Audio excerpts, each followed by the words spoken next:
It all began when I was 15. I had just lost a bunch of weight and was receiving a lot of attention from boys for the first time. I came from an abusive home, so to be completely honest, I loved all the positive attention I could get. It was not that long before I had my first real boyfriend, Doug. He was older, and I was pretty happy, for a little while. The relationship turned abusive. He would talk down to me, treat me like crap, hit me, and various other things. After 9 months of this, I finally called it off, which caused a huge fist fight in the morning. I was free of him, and eventually started dating a much more evil person. But this story isn't about him. Doug would contact me, often begging me to hang out with him, and even contacting my then boyfriend. This continued for years. Finally, he seemed to have a mental breakdown near the beginning of the year. Doug began blowing up my Facebook account. Every half hour I would have 50 new messages. Not even kidding. They ranged from him telling me that we were soulmates, he went to therapy about what he did to me, and it was because of me his life was now on track, to calling me a heartless bitch who deserved to die. I blocked his accounts, but he only made more. I told him that this was harassment, and he told me, "You care so much about animals, but you care nothing for people. I'm dying here because of you. I should sue you for neglect. You shouldn't have started something you couldn't finish." I told him I finished it 5 years ago. He then found me on every social media platform and started mass messaging me, including on open YouTube chats, and all I could do was block him. I ignored technology for a while, but I work online, so I ended up going to the police for a restraining order, due to the messages saying things like, "I'm going to find you. If I can't have you, no one can. You're a monster. You're gonna pay for what you're doing to me." And a lot of really personal stuff that I would rather not share. The police say they feared for my safety and were going to arrest him. That is when I was stopped from going home after intense questioning about our 5-year finished relationship. I did not talk to him in that time, and they told me that they spoke to Doug's brother. Doug had quit his job on a whim and told his family he was biking up to my area, about a 4 or 5 hour drive, to find me. I was placed in a shelter in a city, and it was weeks until they caught him, lost, with some love letters addressed to me that apparently ended in some variation of "we needed to die together as soulmates." He posted bail pretty fast, and I know he still stalks me online because I always see his name on things, whether it's signing petitions or drilling my friends about me. I messaged a few friends a video explaining, and kind of mocking, the situation. He now has a video up about me on YouTube titled, "My Stalker Story," as was shown to me by my friend. I am happy to say that I have since dated a wonderful gentleman, and am very happy. But I am still terrified of him. I have nightmares of him finding me.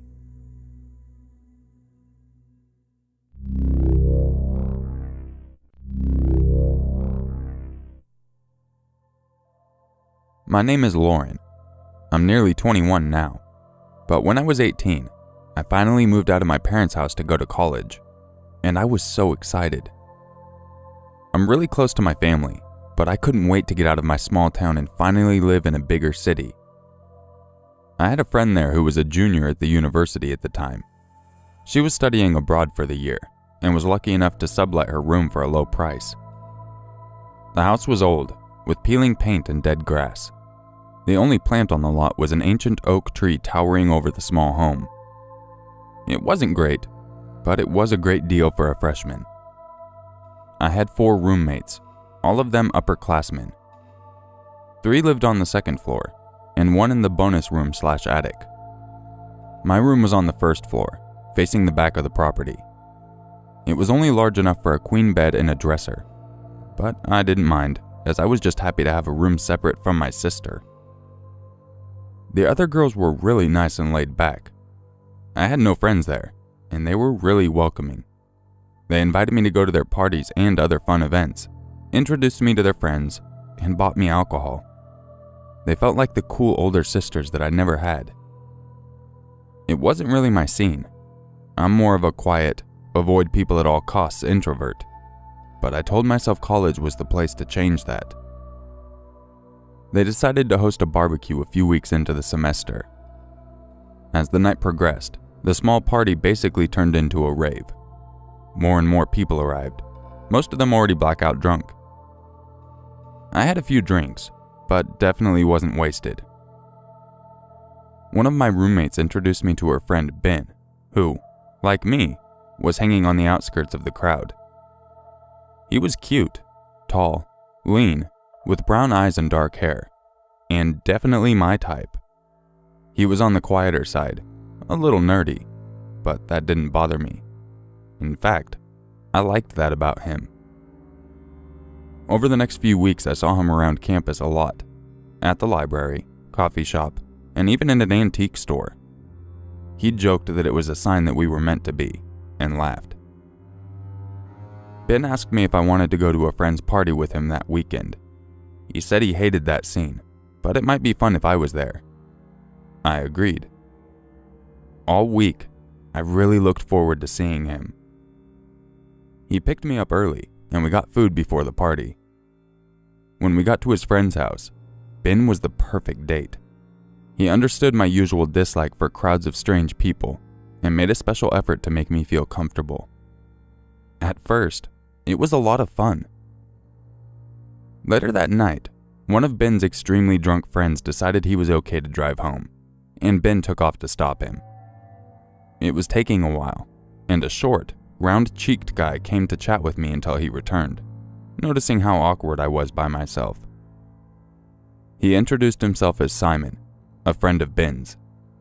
He seemed nice, so we talked and we drank. "You're too good for him, you know," the friend said, changing the subject of our light conversation. He eyed me seriously, as if he were sizing me up. "I'm sure that's not true." I forced a small laugh, but his expression told me he wasn't joking. I didn't understand. I felt an arm on my shoulder and Ben interrupted. "You guys talking about me?" He grinned. "Yes," I smiled, relaxing into him. "Good," Ben said, shooting a pointed look at the other boy. Simon's face reddened, and he scuttled quickly away. "What a creep," Ben muttered. "What do you mean?" I asked, watching the small, thin Simon where he stood in the corner. "Yeah, I didn't want to freak you out, but he's been staring at you all night. He hasn't taken his eyes off of you." It was weird, and definitely a little creepy, but I soon forgot about the incident. 20 minutes later, I started to feel sick. I cursed myself for drinking so much beer, which I knew usually made me nauseous. I didn't want Ben to see me throw up, and I made a quick excuse to go to the bathroom. The room was spinning, and I had to hold myself up on the wall. I found the bathroom, and within seconds I'm on the floor.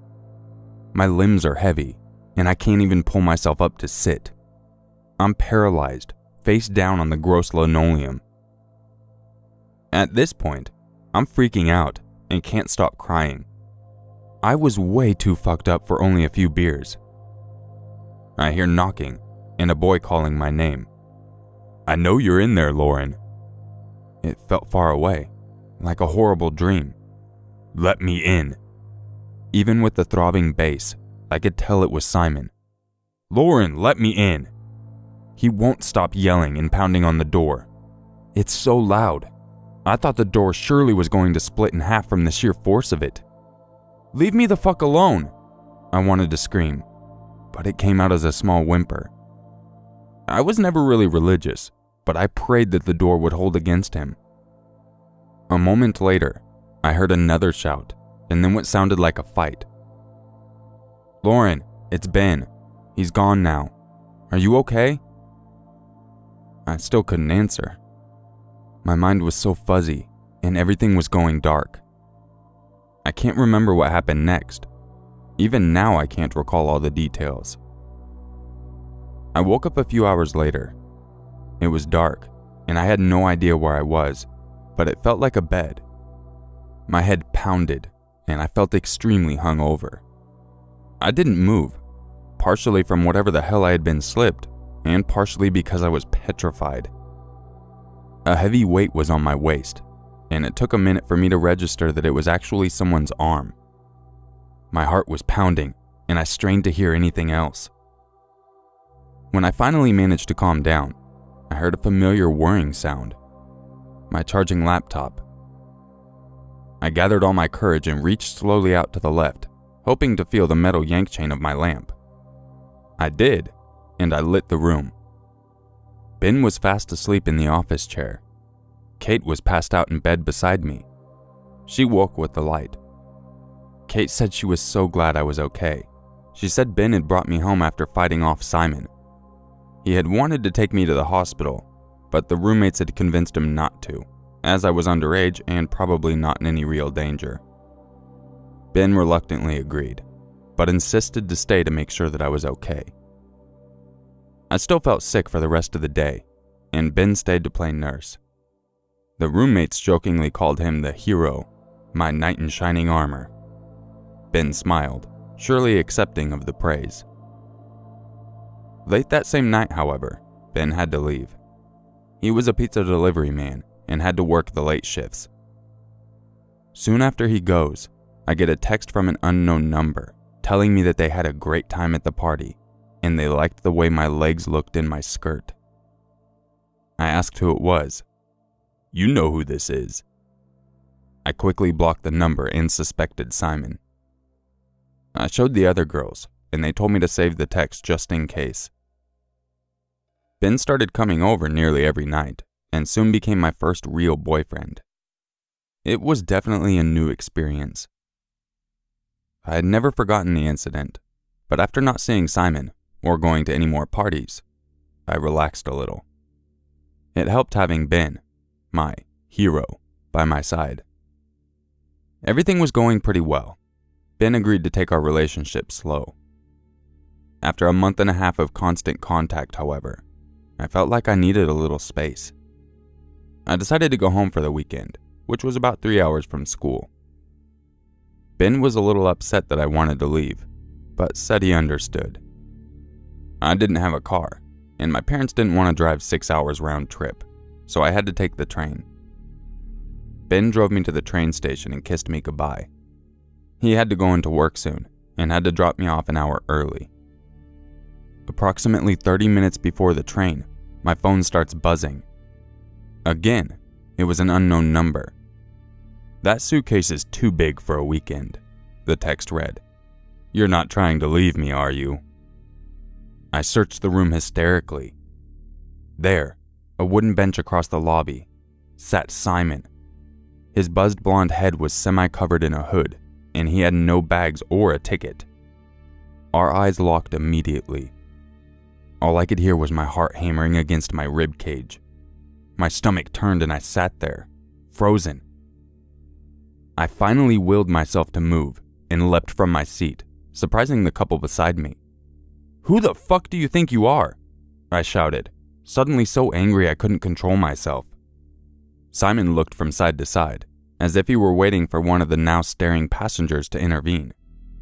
As if on cue, a large man in an Amtrak uniform stopped me and warned me that if I didn't calm down, I was going to have to leave. I still tried to push past the employee, but when I finally knocked back his broad shoulders, Simon was gone. I was furious and wanted to follow him. I wasn't usually the fighting type, but I was 5'8", a few inches taller than the creep, and I was fit enough to get a good hit in. The male worker was shouting at me to get my things and just go, but a female employee intervened and attempted to pacify me. I began to cry and gave her a summary of what had happened. She was a very sweet older lady, and she held me as the others in the station continued to watch. She said I reminded her of her old college roommate, who had gone through a similar situation. The woman said her friend had not been so lucky as I was, and I should thank God that Ben was there. I agreed. The train finally arrived, and I boarded. I called Ben and recapped the episode. He sounded nervous, and offered to take off work and pick me up at the stop along the way. I hadn't seen any trace of Simon in the car, so I told him no. Not 5 minutes later, my phone buzzed again. "You're so sexy when you're scared." "Fuck off," I replied. "I like a girl with spirit. They're more fun to break." This pumped the creep factor off the scale. I called Ben, but he didn't pick up. He was probably on a delivery, so I left a voicemail to call me back. I had the overwhelming sense of fight or flight, neither of which were possible while on a 150-mile-per-hour train. When I finally got off at the station near my house, my family was huddled on the platform, talking to Ben. Confused, I stepped out to greet them. After the barrage of family bear hugs, Ben leaned in. "I called you back 5 times. When you didn't answer, I was worried," he whispered low so no one could hear. "There was no reception in the country," I explained. "Look," he said, and passed his phone to me. A text from the blocked number. I don't remember the exact words, as it was not on my phone. I don't have the exact words, but it was something about the guard dog leaving me alone all weekend, and he thought Benny would put up more of a fight. Then when I didn't answer his calls, Ben panicked and drove straight here. My parents were excited to meet him, but a little confused, as I had not mentioned him much, and I never told them about the party. Ben, of course, quickly charmed and won over the whole family. Even my dad, an ex-Marine who was the stereotypical protective father of my 16-year-old sister and I, seemed to warm up to him. They asked him to stay the weekend, and he slept in my little brother's room. My mom and sister were both impressed with how attractive he was, and joked that I needed to keep an eye on him. Later that evening, I got another text. "You called the guard dog? You're no fun, babe." Ben held me tight to his chest and told me he was never going to leave my side. In the next few days, he kept his word. He took the week off of work and even ended up sleeping in my bed with me, rather than the living room couch I used to make him sleep on. While he was with me, the disturbing messages stopped. In class, though, and when I eventually got a job at the coffee shop on campus, I would get some like, "You look good in those jeans," or "I love to watch you work." He knew when I was alone.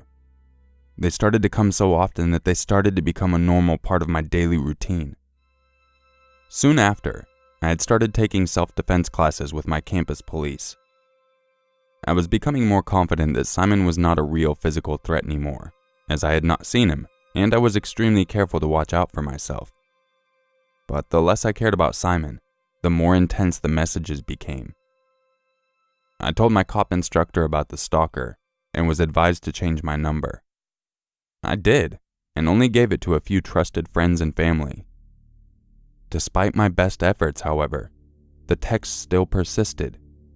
"You know you can't get away from me. I know where you live. I've been inside." He even described the picture of my family that I had sitting on my desk. I felt so violated and finally filled an official report to my instructor. I called in every time I received a text, but was told they couldn't do much unless he physically threatened me, which is bullshit if you ask me. I told Ben to go back to work and that I wasn't so worried anymore.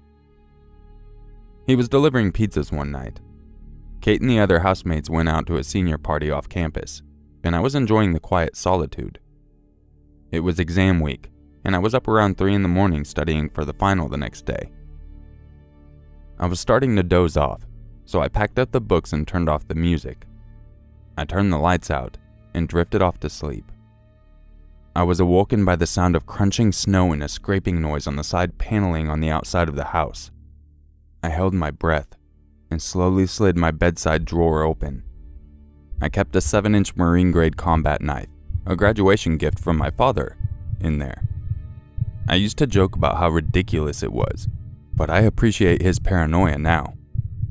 But when I felt around for it, it was gone. The fucker had my knife. I was so scared. I was on the edge of hyperventilating. The scratching became increasingly louder, harder, and faster.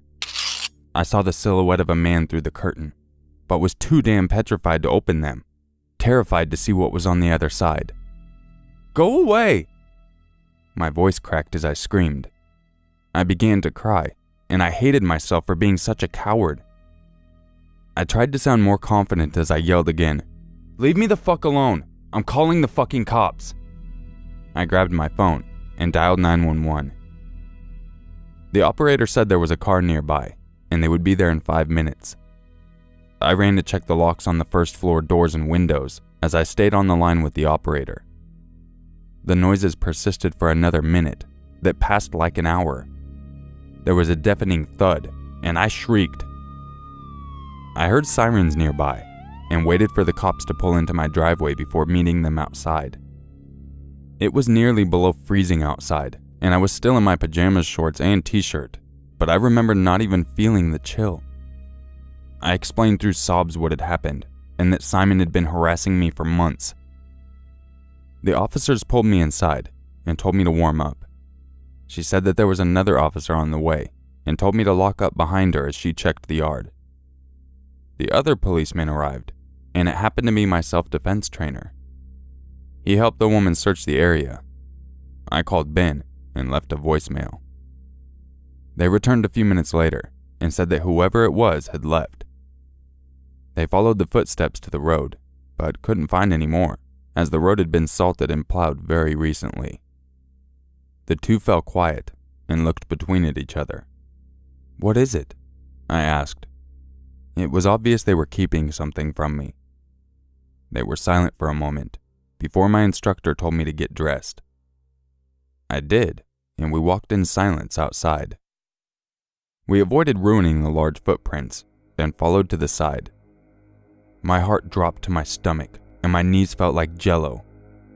Under the window of my bedroom was a rushed message etched in the paneling. It said, "Lauren."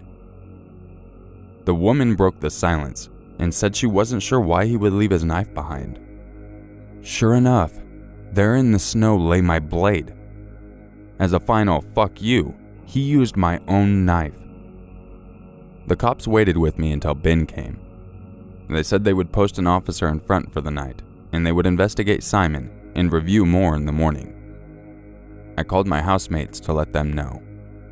A very drunk Kate answered on the 4th dial and said they would just try to stay at the house they were already at. Ben offered to let me stay over, and I grabbed the things I needed for the exam. We went to his apartment. He gave me the key to his place, and he told me he loved me for the first time. I was surprised at the timing, but after what felt like a near-death experience, I just said I loved him too. He convinced me to move in with him, and while I wasn't comfortable living with a boyfriend yet, I agreed until I found another place to live. The rest of the night was uneventful, but I still didn't sleep. I went back to Ben's after my morning exam. He was finishing up an exam himself when I got to the empty apartment. I was making a to-do list of things to move when I got a call on my cell phone. It was my instructor, and I'll never forget the conversation. "Hello." He cut me off mid-greeting. "Are you alone?" Yes," I stuttered. "Why?" He sounded relieved. "Where are you?" "At my boyfriend's." "I need you to get out as quickly as possible," he said. "I'm on the way. Give me 10 minutes. "What's going on?" I pressed, frustrated and concerned. "His footprints. They're the same as the ones last night." In the background, I could hear him flick the sirens on. "Simon's?" I asked hopefully. "Ben's. Do you know where he is?" "Ben's?"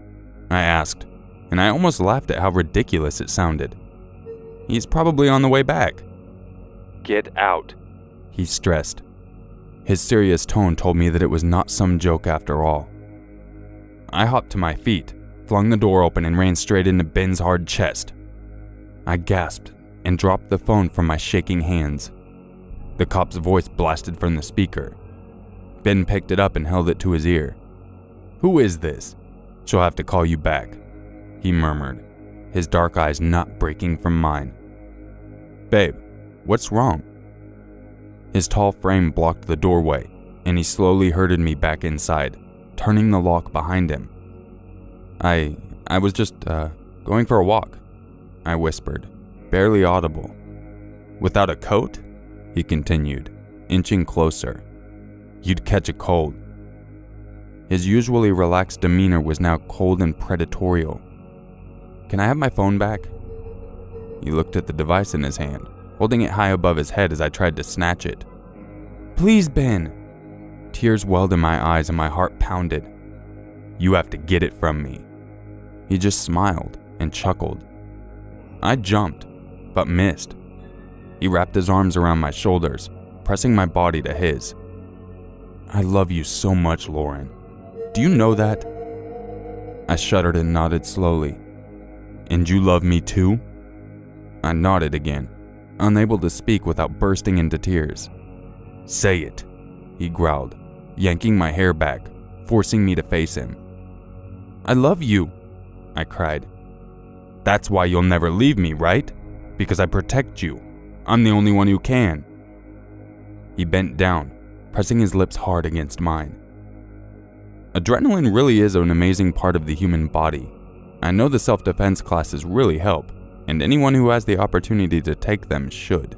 But when the situation arises when you need to make a split-second decision to save your life, your mind goes blank. I bit his lower lip, with enough force that my teeth sunk into it. Blood gushed down his chin and into my mouth as he shrieked.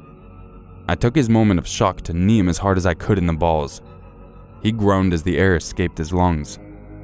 I ran past him, nearly to the door when he yanked my left arm back, wrenching it from its socket. I screamed, landing on my ass. "I did it for us," he roared, blood gurgling in his mouth.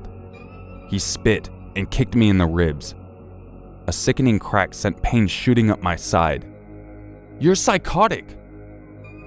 Sirens wailed in the distance, and relief washed over me. In minutes, 5 cops rushed the door, swarming in and pinning him to the floor. I remember his red, angry face looking at me as his split lips squished against the ground. I thought to the night of the party, which I felt helpless and Ben was the only one who would help. Now he was the helpless one, cuffed with an officer straddling his back. "I love you. I didn't do anything wrong. Lauren, tell them!" he shouted, between the cops and me. "I fucking love you. What are you doing? Tell them!" My instructor helped prop his head up, afraid to move me until the ambulance came, just in case I had any serious injuries. It turns out that the cops had brought Simon in earlier for questioning. He had a solid alibi, and explained that he had no idea what was going on. He said that he knew Ben was shady since his freshman year of college, when he suspected Ben of drugging and sexually abusing a friend of his. That night of the party, he saw me in bad shape and rushed to the bathroom to help me. Ben came and brutally beat him, knocking him out. He tried to warn me before. After the big scene at the party, Ben had no choice but to bring me home with my housemates. When they constantly praised him for being my hero, he decided it was the only way I would want to keep going out with him, if he was the only security I had. When the police went to talk to his employers, they said that he quit about a week before the incident at the train station. So he stalked me for months, saying he was at work when he was really outside my window, and breaking into my room when he was supposed to be at work. They found a second cell phone in his glove box with all the texts. Every time he thought I was drawing away from him, he would terrorize me to bring him back closer. He wanted me all to himself, and managed to pull me away from my friends and family, saying that they would only worry if I told them, and that they couldn't do anything anyway. I had become so isolated and dependent on him. The police went back to my house after Simon's interrogation and noticed the footprints. Ben was smart enough to change shoes, but was still the same size, which was a good 4 sizes bigger than Simon's. Not only that, but the side of my house was on a hill, and Simon's head would only come up to about an inch or 2 above the sill, unlike 6'3" Ben. Ben ended up being charged with aggressive assault, though the attempted rape charges were dropped, as there was no proof of it months later. He's now on his 3rd of a 6-year sentence. Simon moved schools, choosing to finish his senior year at a community college instead. I ended up becoming pretty close with my cop instructor, who will hopefully be my partner in the next year, if I pass my police exam in the fall.